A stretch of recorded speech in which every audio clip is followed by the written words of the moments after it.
how was school? Fine. What did you learn? Nothing. I've actually had to tell parents literally just shut up, right? Like just shut your mouth. So I'd ask, well, have you talked to your parents? And they would break down.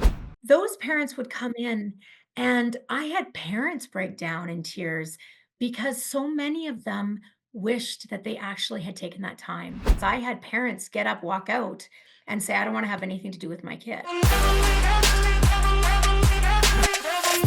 Hey everybody, welcome to the show. So today's guest, Carlamay Sheramata, was a police officer for over 20 years, but 8.5 of those years she spent as a school resource officer.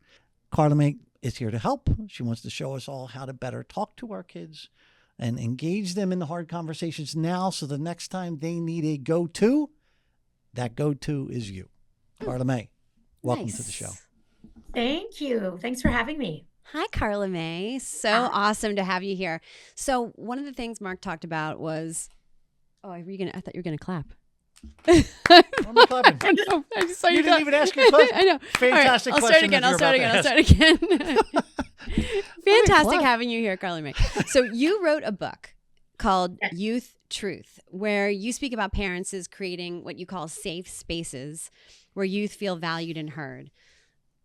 What do you mean by that? Because I think we all feel like, well, at least I do, and I think you do, feel like we're creating safe spaces. So how can we get safer? Well, so yes, I did write the book Youth Truth, Engaging in Conversations That Can Change Lives. And I think when we look at as adults ourselves, we want to be valued, we want to be heard, we want to be seen. And that goes exactly with the youth as well, especially in today's world. We've got so much with social media and phones and all this kind of stuff, so much noise around that I think our youth are getting lost. And so creating a safe space can look so differently with so many people. For some people, a safe space for a youth would be sitting down with them and learning how to game, right? As a parent, they may never have talked about anything, but if you as a parent take the time and say, hey, you know what, for 10 minutes, 15 minutes, can you show me how to game? And you can roll your eyes all you want inside your head, because if you hate gaming, but that 10 or 15 minutes with your kid, that opens up so much and takes down so many walls. And your child all of a sudden feels valued, and they feel that you actually have heard and seen them. And you know what? The next time they need something or are worried about something, all of a sudden you'll get a, hey, mom, or hey, dad, can I talk to you about something? Mom says she cannot get her son away from gaming, and they do not talk. Even at the dinner table, everybody sits quiet. The parents will ask questions, and you get the, how was school? Fine. What did you learn? Yeah. Nothing. We just talked about, we were talking about Yeah. that. Yeah. So I said, why don't you go and spend, say, 10, 15 minutes gaming? And her reaction was, oh my goodness, I hate gaming. And I said, I get it. I don't know how, and I don't like it either. But she said she went down, spent that time with her son. They didn't talk about anything except, how to use the controller. She said 2 weeks later, her son came up and started talking to her about some bullying that was going on. And she said she didn't realize that this bullying had been going on for a while. She had watched her son change, but she did not know how to open that kind of communication, that barrier that was there. I understand that completely, because we were just talking about this earlier before we started talking to you. I was guilty of peppering my kids with questions, and I would never get an answer. How was school? How did you do on that test? How are your friends? And those are questions that we would ask each other. Sure. No problem. Right. And we would Not get an thinking answer about it. from, another adult. But I'm assuming that kids maybe feel a little bit like, Mom, you're peppering me with questions. That doesn't feel like something I want to answer. And they kind of want to answer on their own time. I know I'm sort of like recapping, and this is your gig, but one of the things that my daughter's therapist, I walked through an eating disorder with my daughter, and she went to a therapist, and it was eye-opening because we couldn't talk. And the therapist said to me, how about you just go down in her room when she's by herself and ask her if you can just come and sit with her, and do not say a thing, Stacey. Do not ask a single question. And that's what I did. And to this day, we have the best relationship. And for a lot of the time during her teenage years, we didn't talk, but we just spent time together. Is that kind of, Yeah. am I on the right track? Well, it's huge. So quality versus quantity is Mm-hmm. so big. I have a 16-year-old son, and I had an idea what his love language was, but I had him actually take that love language quiz for teens. And it was quality time. You could get him anything, you could take him anywhere, you know, do his laundry. When it was even just sitting together, not even talking, but just being in that same room, that is what Ollie wanted. And so I learned very quickly, even if we're watching a show, put my phone down, don't check emails, but just put the Right. phone down, spend that time with him. And again, that safe space looks so different for all the kids. So many times I've actually had to tell parents, literally just shut up, right? Like just shut your mouth because we That's feel funny. we know everything, right? And Yeah, we sure. as soon as our kids say something, we stop listening because we Yeah. have the answer. We know what we're going Yep. to say. Right. And so instead of doing that active listening, we shut down.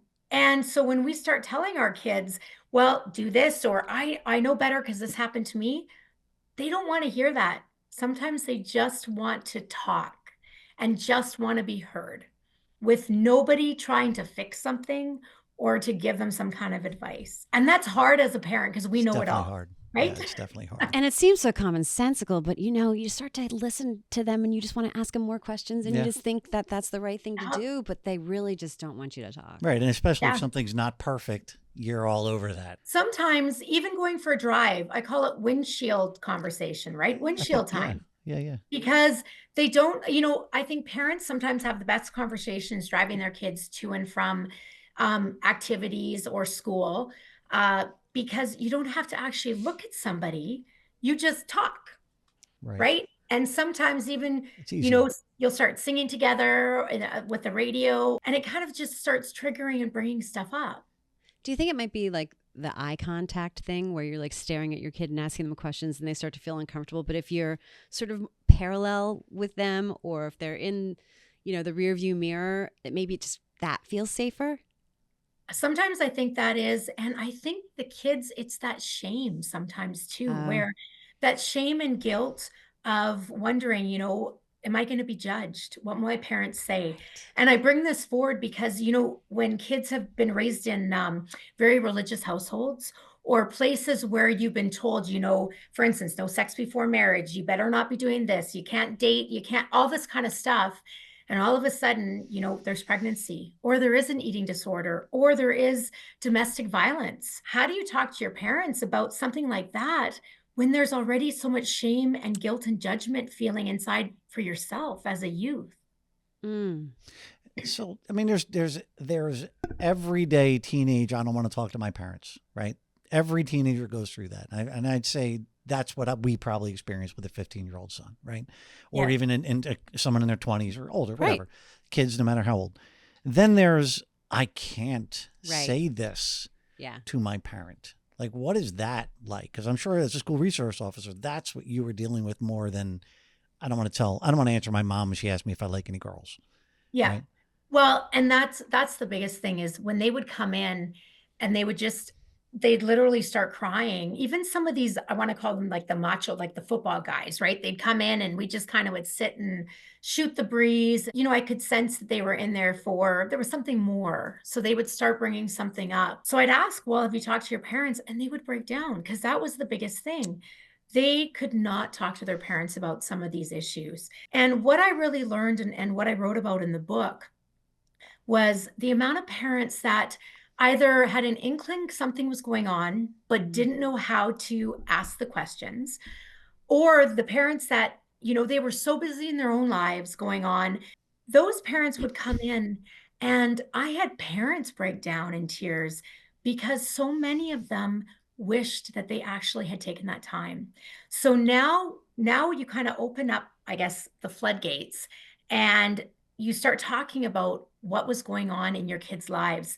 And these parents, so many of them I actually watched literally change because the parents that these kids thought were kind of those hard parents, all of a sudden they started talking to their kids about bullying that they had been through or suicide attempts that had happened.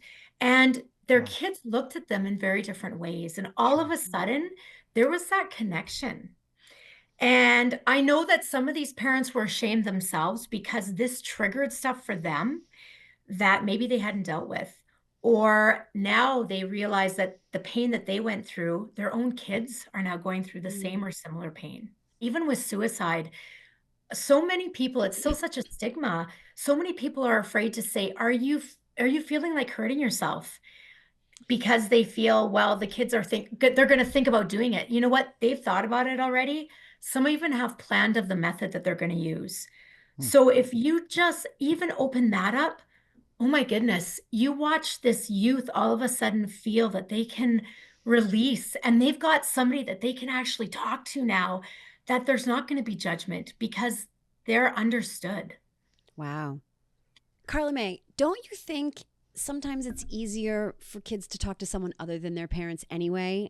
So I think for sure my kids would tell someone else something before they would tell me, Yeah. right? So I don't want parents to feel like ashamed that their kids won't talk to them. When I wrote the book, I was thinking for anybody who is an advocate of a youth, because grandparents, aunts and uncles, brothers and sisters, especially if they've got older brothers and sisters, or they have siblings from half brothers and sisters, it is amazing how many of our kids go and talk to the Right. outside ones, or even coaches. You know, the amount of times I had coaches give me a call and say, I think this is going on, but I'm not sure how to approach this. Teachers all of a sudden get talked to, and sometimes they sit back and go, how do I deal with this? Or what do I say? Yeah. So I think there's so many important people in our youth's life. Yeah. That's important to have them still talk to the other people, but then Yeah. you do want them to talk to you. What would you tell parents who really want their kids to talk to them? Well, first off, is again, creating safe spaces, being non judgmental, active listening. Those are three big, big ones Big. that are so, so important. Mm, it's a toughie. So I know Yeah. you get a lot of training to become a school resource officer, right? I looked it up. I wasn't sure what it all involved, but certainly you talked to them about crime prevention, safety measures, conflict resolution. Nowhere in here did it say therapist, but it sounds like what you deal with a lot is exactly that. So at what point are you legally obligated to tell a parent something that a student tells you? That's actually a good question. Okay. Um, I You're killing it today. One of the ways that I really worked was I made sure that when I was talking to the youth, I let them know right off the bat that it was very important that what we're talking about, the parents need to be involved. And this even came down to when kids were talking to me about sex, Mm, because I had young kids, and again, one of the stories in there of a 14-year-old coming in and wishing his parents would have talked to him about sex and about what the first time was all about, and how it wasn't what he had dreamed or thought of or anything like Hmm. that. And his story went on that somebody videotaped it and then it ended up going viral. Oh And my God. so now parents had to be involved, like no matter what. But, we look at with age of consent in Canada is 16, right? So at 14, that is actually illegal for them to be doing. mm, So when all of a sudden you're looking at two 14 or 15-year-olds, for instance, say both consensual but having sex, now all of a sudden you've got to get parents involved. I laid it out right off the bat when I was talking with the youth that it would be very important to get the parents involved, but I would be with them every step of the way. So mm. whatever that would look like. And there was some very uneasy, like for myself, even as a police officer, sitting in with some of these conversations, very uneasy times because I had parents get up, walk out, and say, I don't want to have anything to do with my kid. And Oh, so that then, breaks my yeah. heart. And then you Why sit would they back. say that? Because of what the child did? Well, either what the child did. I mean, when you're talking about, for instance, a very conservative family, and you've got a Got it. youth, yeah, trying to decide what they are, Wow. right? Yeah, Right. sure, And sure. so, and this was back then, it wasn't like it was today Mm, when that was happening. I think there was only one or two that I can actually remember where the parents were like, you're dealing with my kid on your own. But where the parents had to kind of go home, decompress, take some breaths, Mm. and then go, you know what? You're still my child and I will love you no matter what. You So must be a yeah. very patient Yeah, person, you're Carla a May. special type of person. Yes, for sure. And you said you had a son who's 16. Yes. How do you apply your philosophy with him? Well, I thought I did really well usually. And then there was times I was getting these one-word answers. I asked him regarding if there was bullying, if there was stuff going on. He said, "No, Mom," he goes, I actually have been very fortunate. I haven't had to deal with any of that." And so I kind of brought forward what I had dealt with in school and what had happened to me. And so we would sit and chat a bit about that. And I've had the privilege of being able to drive him to and from school and before he had got his license. And one of the mornings I just said to him, as you get older, you go through your seasons of change. And I said, and me as a parent, I'm going through mine because you don't need me like you used to. So I said, can you really think about what that looks like for you and what you need from me now? Because I think I know, but I don't want to make an assumption, That's great. Wow, that you is know? so I'm good. stealing that. You got to Steal steal it. that. That's I should fantastic. market it, I think. That I'm going to use that conversation. for my 25-year-old What do you son. need from me Yes. now? That's an interesting way to look That's at Yeah. it. beautiful. I did a talk for C-suite groups, and it ended up actually going into talking about as grandparents and as parents of older kids, what that looked like. Because I had a couple people come up, their kids are in their 30s, and they said, what you talked about, I'm actually going to use with my 30-year-old because sometimes I feel like I just don't get them and I don't know where they're coming from. Well, I mean, your whole perspective changes as the kid changes on what Yeah. you're supposed to be and how you're supposed to be with that child. Yeah. And you think you're the same because it's your child. I know, and you still see them. Their view is completely different. And it's hard not to Yes. see them as Yeah, a kid. So right. my kid is now 25. He's got his own life going on. And like I want to hang out with him all the time. Yeah. And he's And like, you're still mom, right? yeah, Like I'm that's still the his thing. mom, and I still want to help Yeah. him with stuff. And he doesn't need me the same way that he needed me when he was younger. So Yeah. I love that. Yeah. Yeah. Tell me what you need from me now. What do you need from me Yeah. now? That's a mic And drop. his answer going to be, I'm good. I don't need I don't need anything from you now, And Mom. you know what? But I think that also opens it up to the fact of maybe in 2 or 3 weeks, they might come back and say, hey, Mom, when you asked me that, right now, this is what I'm struggling with, or this is what I need from you right now. And that again just opens kind of the door Right. to different things. That's the theme. It's just leave the door open. Don't Yeah. ever shut that door. Actionable stuff. So from your book, how does your book work? I haven't had a chance to read it yet. So tell me how your book works and how people can learn things from it. Sure. So can I just show, I don't know if everybody Yes, can. please. Beautiful. It's called Youth Truth. So cute. Oh, thanks. I wanted excitement and color and that kind Yeah. of stuff. So the first 9 chapters are stories from the kids and the youth themselves. And it's stories dealing with suicide, eating disorders, pregnancy, what a healthy relationship is, domestic violence, social media, bullying, all of that we as kids, when we were young, we went through the exact same things. But because now of social media and phones, kids can't shut it off. We at least got to, walk off the bus or walk up to our house. And for the next, 12, 18 hours, Right. it was quiet. We didn't have to deal with it unless we had siblings that were bullies, right? But other than that, we could shut stuff off. Nowadays, it's 24/7. So the first 9 chapters were dealing with that. And it's stories from the kids themselves of what they had gone through, what worked with their parents, what they wish their parents, their friends would have known and even talked to them about. The last chapter dives into the tools and how these tools can be used by any, youth advocates, by anybody who has a youth in their life, and how important they are. And I think even for youth ages 12 and up, this is a great resource to let kids know they're not alone, that there is somebody out there that has struggled with something that they have gone through, maybe not the same way, but that they are not alone. Is there like a list of tools and then you work through those tools? What are they? So finding safe spaces is one of the tools, right? Active listening is one of the kind of the power of what active listening is. Honest and open conversations. So that means being honest yourself with your youth, right? And if you don't know anything or don't know something that they're talking about, tell them you don't. Right. It's okay. Um, Empathy and compassion, what that looks like.